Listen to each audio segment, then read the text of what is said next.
Flat अजूनही तसाच होता. फ्लॅटमध्ये चालू केलेले दिवे तसेच होते.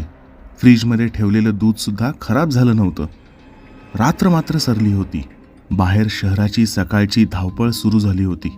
सायलीला लक्षात आलं की अलमारीत खूप काळ घालवूनही प्रत्यक्ष जीवनात फक्त काही तास उलटलेत. सायलीचे गुडघे अचानक दुखू लागले, सांधे आखडून आले, कंबर कळा मारू लागली. तेवढ्यात डोरबेल वाजली. सायली कमरेला धरून चालत दारापाशी गेली. पीप होलमधून बघितलं. दारात एक गृहस्थ उभे होते. उतावळे अस्वस्थ गृहस्थ. सायली दार उघडण्याच्या मनस्थितीतच नव्हती.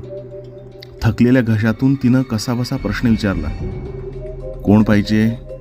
पलीकडचा मनुष्य एकदम उसळी मारून दाराला अगदी बिलगला. मी आहे. मी कोण? सायलीनं सावध होत विचारलं. तुम्ही मेसेज केला मला. मी अलमारी विकत घ्यायला आलोय. एका क्षणात सायलीनं निर्णय घेतला. ती अलमारी आता आपल्या घरात नकोय. ती अभद्र वस्तू आपल्या जीवनातून स्वतःहून जाते तर जाऊ दे. सायलीनं दार उघडलं.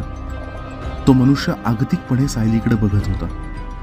तुमच्या आयुष्यात नुकतंच कुणी वारलंय का? तो मनुष्य दचकला. धक्क्यातून स्वतःला सावरत त्याने सायलीला उलट प्रश्न विचारला, तुम्हाला कसं माहिती? सायली तिच्या फ्लॅटमध्ये एकटी बसली होती. तिच्या हातात बक्कळ कॅश होती. दारावर आलेला मनुष्य कॅश देऊन लगेचच अलमारी घेऊन गेला होता. सायलीच्या डोळ्यात पाणी साचलं होतं.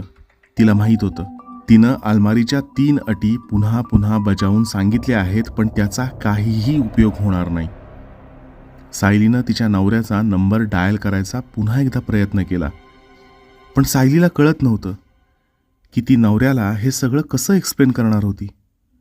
अलमारीविषयी नवऱ्याला सांगायलाच लागणार होतं, कारण त्याशिवाय समोर बसलेली जख्खड म्हातारी आपली बायको सायली आहे ह्यावर त्याचा विश्वास बसणार तरी कसा?